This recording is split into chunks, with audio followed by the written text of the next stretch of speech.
Living on your own in your 20s may seem like the ultimate freedom. But what if I tell you that there are sides to it that no one talks about?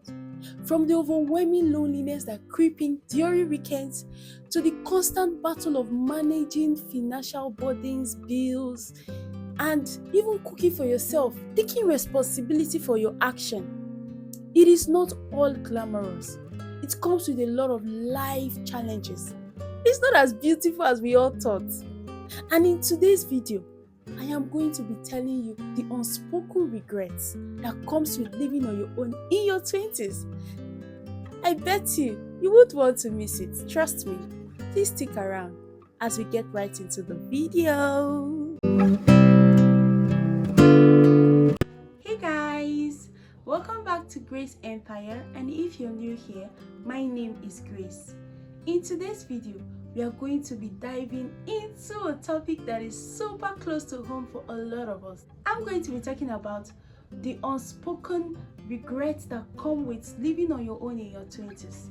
It's a dream for a lot of us. It was a dream for me, and I've experienced it. And out of my own experience, I am here to share with you the regrets that comes with staying on your own, especially as an average youth who didn't come from a rich home or who didn't have someone that is supporting you financially, But even with the money, there are still challenges that you would experience while staying on your own in your 20s. So please, before you pack that your bag to leave your mama's house, before you get those your things to leave your papa's house, think twice before you take that big step. Number one on my list of the major things you will encounter while staying on your own in your 20s is loneliness. Loneliness is somehow underrated or not really, emphasized on, especially when you're staying with your parents. And then maybe someone is talking about loneliness, you'll be like, I can't wait to have my space. I can't wait to have my privacy. I can't wait to, there's a lot of things that you just want to have your space. You just want to enjoy your space. But the moment you move out and you stay some months outside your parents' house alone, you discover that loneliness is a thing, and it's very, very bad. You discover that those Friday nights that you thought is gonna be fun, all fun and cozy and all nice, it's not that way.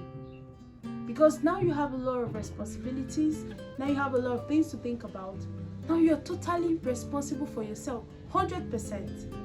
And then you discover those your friends, that you used to hang out with, everyone is busy with their life. Then you begin to appreciate those chaos that you used to run away from. Those times when your mommy will call you and you'll be like, oh, leave me, I'm tired. Those times that your siblings will come and disturb you and you will just feel like locking them out. You begin to wish for those moments again. The second challenge on my list is the weight of responsibilities. The moment you take that big step of staying on your own, you're responsible for yourself 101%. When you wake up, when you sleep, everything that has to do with what you will eat, when you will bathe, when you would just do anything, it's 100% on you. Your parents are no longer there to tell you you have to wake up, you're sleeping too much. Your siblings are no longer there to tell you, brother, you have to finish this, or sis, you have to finish this. Nobody is there to push you anymore. So the responsibility of taking care of yourself 100% is now on you. And I tell you, aside the rent that most of us thought, okay, just pay rent, get some stuffs, and that is it. There's a lot of responsibilities that comes with staying on your own.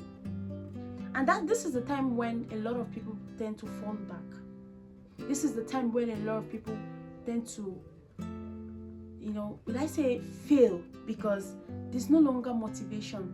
There's no external motivation from anywhere for you. If you decide to wake up by 8, there's nobody to question you. If you decide to sleep by 2, there is nobody to tell you it's too late, go and sleep. So you take responsibility for your health, you're taking responsibility for your productivity, you're taking responsibility for everything that has to do with you. And this time is a time where you have 50-50% chance of being someone that matters or being someone that fails.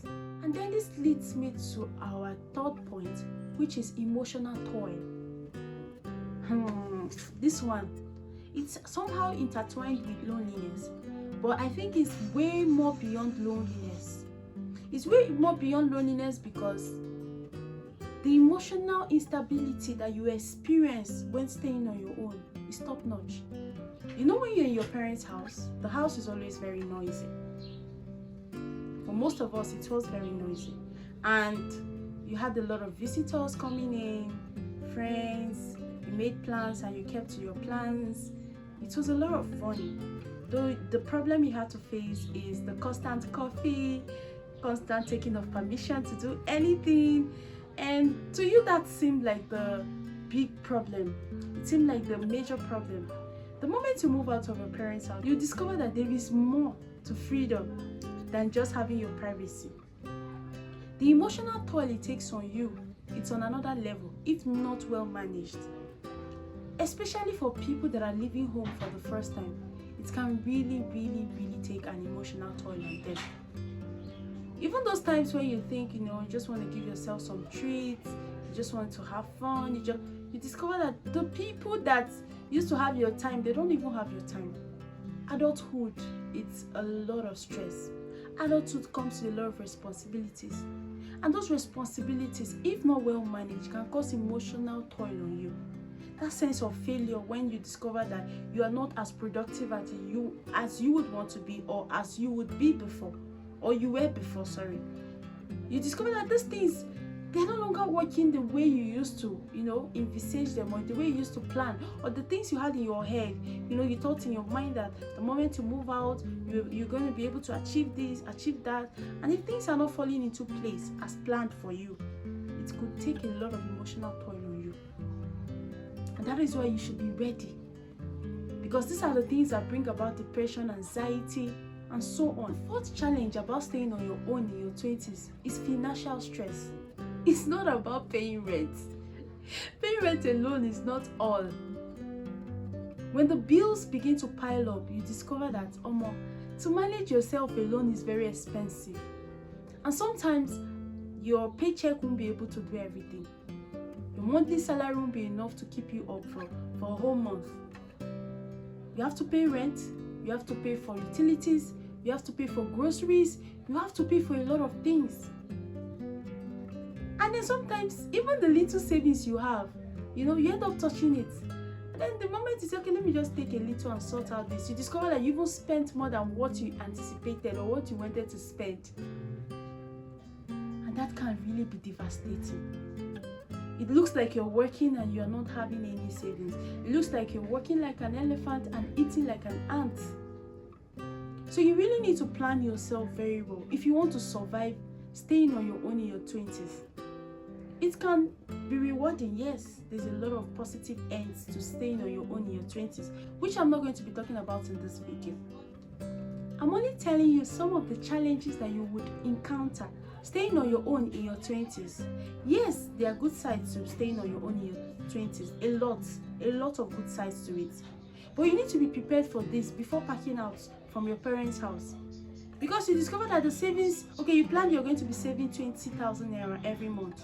And you discover that the bills are so much that you can't even save up to 5,000 naira. And then the 2k you are saving, or the 3k or the 5k you are saving, you still have to put your hand into it to sort and solve problems that you don't even know how they came about. Life unexpected challenges, you get sick. There's a lot of things that could happen to you while you're staying on your own. So you need to be prepared, totally prepared for it. To the last challenge of staying on your own in your 20s, lack of social interaction. This sounds very, for a lot of people, especially the introverts, I don't really want to go out, I don't want to do this. When you isolate yourself for so long, it could affect your mental health. There is nothing good about isolation. There is nothing good about isolation. Aside maybe when you have something you really want to focus on and you want to get the goal going, that's aside. But there's not so much positive ends to isolation. because it's in isolation that you find depression.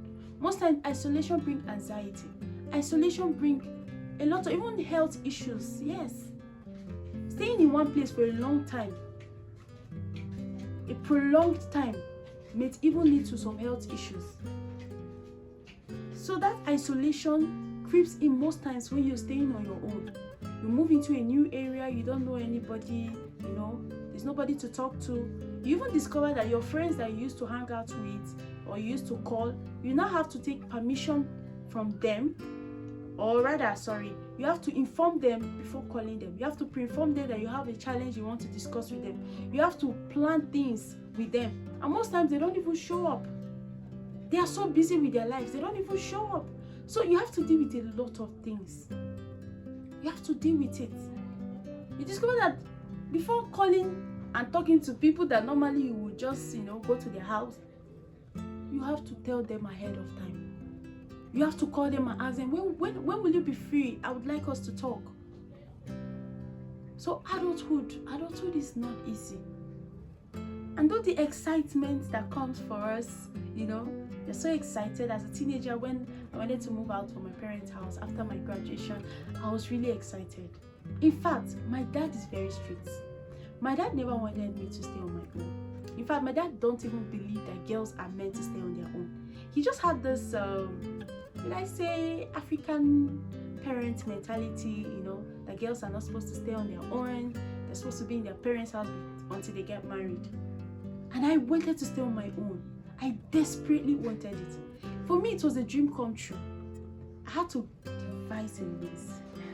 I'm going to be spilling out my secrets. I had to, after I graduated, I had to register for a course close to my school. So when I registered for a course, that's baking and some other things they teach us there. So I told my dad that I want to learn how to bake, I want to learn pastries, and I've already registered for it. And I don't think coming from my place to that place where I'm learning it is a good idea because it's very, very far. So my dad thought about it and he said, okay, that's good. Since you thought of doing something positive, then it's fine. Let me tell you the secret. It's funny because thinking about it now, I thought I was going to get my life figured out. But till now, it wasn't easy. It still isn't easy. I started the course.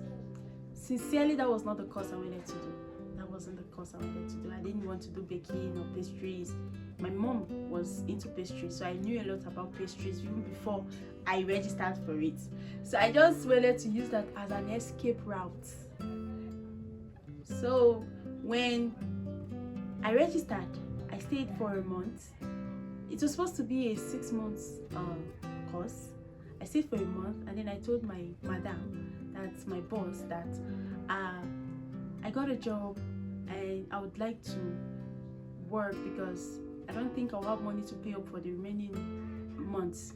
And please, if my dad calls you, because my dad had to speak with my boss before permitting me to stay and learn.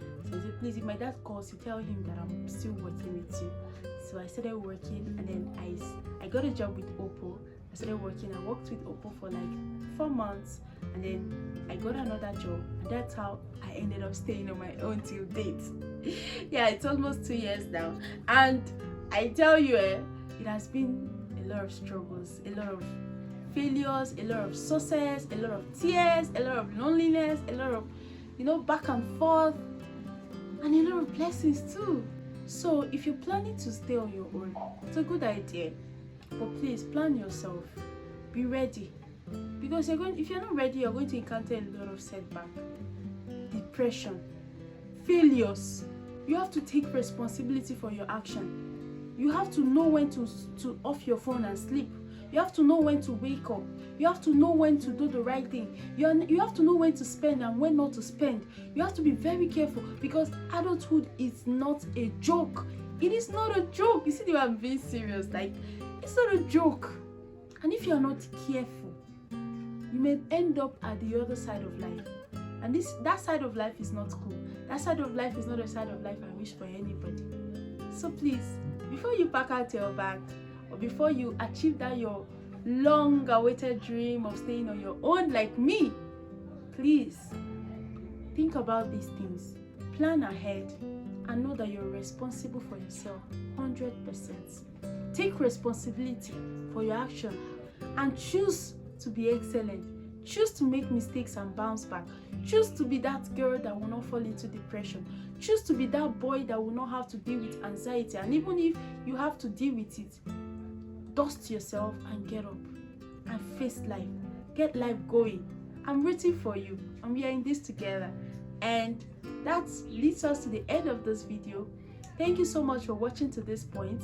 And if you have not subscribed, please subscribe, like, comment. And I would like to know what's your thought about staying on your own in your 20s. What's your thought? Please drop it down below the comment section. And if you're already staying on your own in your 20s, what have been your challenge? What have been your experience so far? Please drop it in the comment section. Thank you. Bye-bye.